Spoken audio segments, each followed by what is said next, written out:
Welcome to Road to Guitar Mastery, the ongoing show where I attempt to master the guitar by breaking it down into its most fundamental pieces.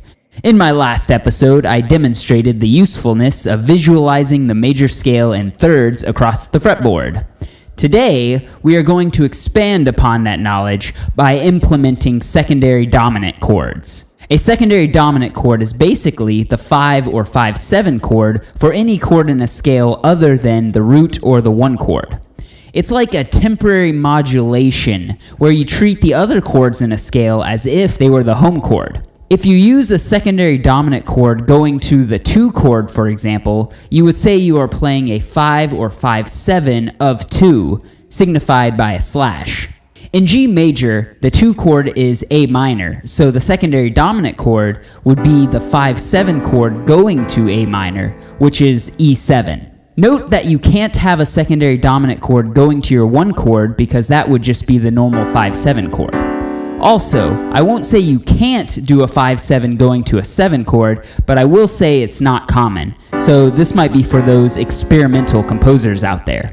Now, let's move on to how we can actually use secondary dominant chords in our thirds layout. The trick is to place a minor third interval between 2 diatonic thirds. When you do this, you are playing the 3rd and 5th of your secondary dominant chord, so it creates a stronger pull to the 2nd chord.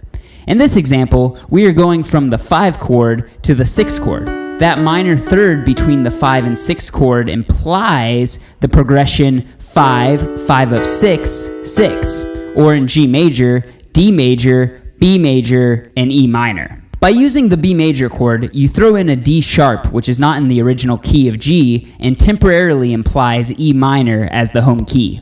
This D sharp also creates a nice chromatic walk-up to the E note.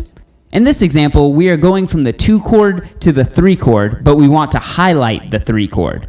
To do this, we add a minor third between our 2 and 3 chords, which becomes the secondary dominant 5 of 3. The F sharp major chord is our secondary dominant chord in this case and adds the notes A sharp and C sharp to our original key of G and temporarily implies the 3 chord as our home key. Using a minor third as your secondary dominant chord will work as long as the 2 diatonic chords are a whole step or 2 frets apart. If they are not, however, like in this example, you will have to use an augmented 4th or sharp 4 interval. This augmented 4th interval implies the 3rd and flat 7th of our secondary dominant chord, creating a strong pull to our 4 chord. Notice how the secondary dominant chord in this example is also our root chord of G, so to highlight its new function, it's necessary to emphasize the F natural or the flat 7 note, otherwise it will sound exactly like the 1 chord instead of our 5 of 4. Place the augmented 4th interval on the 1st chord if the 2 chords are 1 fret apart. This augmented 4th interval will also work in place of our minor third from earlier if the 2 chords are a whole step or 2 frets apart. To summarize, you can apply a secondary dominant sound by either playing a minor third or augmented 4th between 2 diatonic thirds.